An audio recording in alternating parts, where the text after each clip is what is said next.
membawakan nama brand yaitu Office Stone. Of course good, always good. Dan kerajinan kami itu menggunakan bahan yaitu bahan bakunya adalah pipe cleaner atau kawat bulu. Contohnya seperti ini. Tapi ini yang sudah jadinya.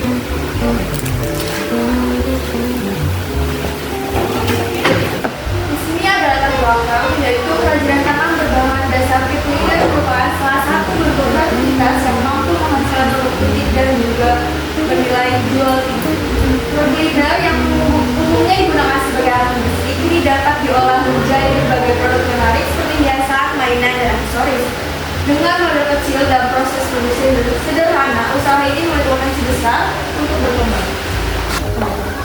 Di sini ada tujuan dan manfaat. Tujuannya yaitu menciptakan produk kreatif yang memiliki nilai jual tinggi.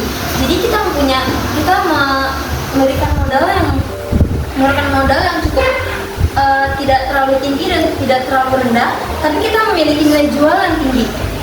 Menyediakan lapangan kerja bagi masyarakat sekitar. Kita juga bisa membuka lapangan kerja bagi masyarakat yang membutuhkan di era yang sekarang. Dan yang ada di sini juga manfaat mendukung kelestarian lingkungan melalui penggunaan bahan yang ramah lingkungan. Bahan yang kita buat itu memiliki bahan yang ramah lingkungan dan memberikan inspirasi kepada masyarakat untuk memanfaatkan bahan sederhana menjadi produk bernilai tinggi.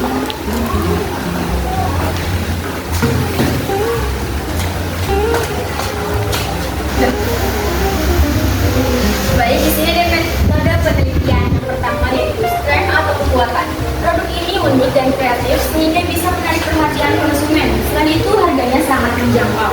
Jadi bisa dijangkau oleh banyak orang. Yang lebih penting lagi, produk ini ramah lingkungan. Jadi cocok untuk konsumen yang peduli dengan isu keberlanjutan.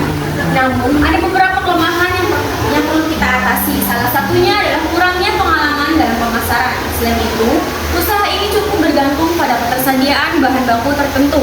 Jadi kita perlu memastikan pasokan selalu aman. Di sisi lain, peluangnya sangat besar. Tren produk handmade terus meningkat dan banyak orang yang sekarang lebih suka barang-barang buatan tangan karena lebih personal dan unik. Selain itu, ada banyak komunitas pecinta kerajinan tangan yang bisa mendukung promosi dan pemasaran produk kita. Selain itu, produk pipe cleaner ini atau kawat bulu sangat jarang sekali digunakan untuk wirausaha karena nggak tahu sih ya kenapa. Cuman kayak jarang banget tuh yang bikin kayak ginian. Jadi peluang tuh besar banget, apalagi kan kalau udah jadi tuh lucu banget tuh kayak gini gitu kan.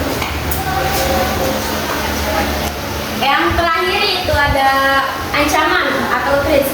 Kita juga harus siap menghadapi ancaman seperti persaingan. Ini tuh sangat ini banget gitu loh. Kayak banyak banget yang mengikuti pasti karena kan hasilnya juga kan lucu, terus harganya terjangkau, dibikinnya juga gampang. Terus ditambah lagi fluktuasi harga bahan baku juga bisa mempengaruhi biaya produksi. Selanjutnya adalah sasaran pemasaran. Yang pertama kita akan mempromosikan barang kita melalui media sosial yaitu TikTok, Instagram, WhatsApp, dan yang lainnya. Yang kedua, memasarkan langsung di bazar dan pameran. Ketika di sekolah ada kegiatan penguatan profil pelajar Pancasila, kita memanfaatkan waktu tersebut untuk mempromosikan produk kita. Dan yang terakhir adalah kerjasama dengan website sekolah yaitu Bimas. Tentunya kita sudah melaksanakan kerjasama ini beberapa bulan lalu. Ini adalah produk yang paling banyak diminati pada website Bimas. Di sini ada rencana pengembangan usaha. Yang pertama itu ada strategi produk. Nah, strategi produk menggunakan bahan baku berkualitas tinggi, namun harganya tidak terlalu tinggi yang membuat kita bisa menjual dengan harga yang cukup relatif murah. Ada menambah variasi produk sesuai pasaran tren. Ini yang membuat produk kita semakin banyak diminati karena ada banyak pasaran tren yang sedang viral sekarang yang membuat mereka tertarik untuk membeli. Kedua, ada strategi organisasi dan SDM, memberikan pelatihan kepada karyawan dan merekrut tenaga kerja lokal. Ini yang membuat kita menjadi lebih berkembang karena kita merekrut karyawan-karyawan baru yang memang semakin hari sekarang itu semakin susah ya untuk mencari pekerjaan. Kita membuka peluang usaha di sini.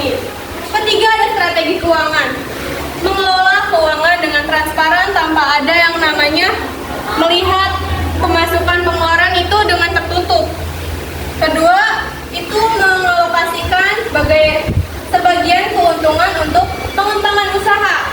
Jadi ini tuh untuk pengembangan usaha supaya usaha kita tidak berhenti di tengah jalan atau stuck di tengah jalan karena kita kekurangan biaya atau keuangan. Terima kasih. Baik, selanjutnya ada pengeluaran biaya. Jadi modal awal yang kita gunakan dalam proses produksi yaitu sebesar Rp120.000.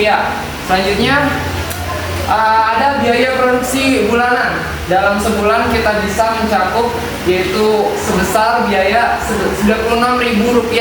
Yang ketiga ada biaya pemasaran yaitu sebesar Rp131.000, dan jadi total biaya bulanan yang kami keluarkan yaitu sebesar Rp227.000, dan juga harga produk persatuan itu sebesar kira-kira Rp5.000 sampai dengan Rp7.000, dan harga produk yang kedua seperti ini dan ini kita jual yaitu seharga Rp20.000 hingga Rp25.000, sehingga keuntungan yang kita dapatkan yaitu sebesar 5,5% dengan laba bersih penjualan yaitu sebesar Rp627.000, serta kita mendapatkan keuntungan dari penjualan online yaitu sebesar Rp324.000, serta penjualan offline juga kita mendapat keuntungan yang lebih besar yaitu sebesar Rp550.000, serta sehingga setelah diakumulasikan kita mendapatkan penjualan total yaitu sebesar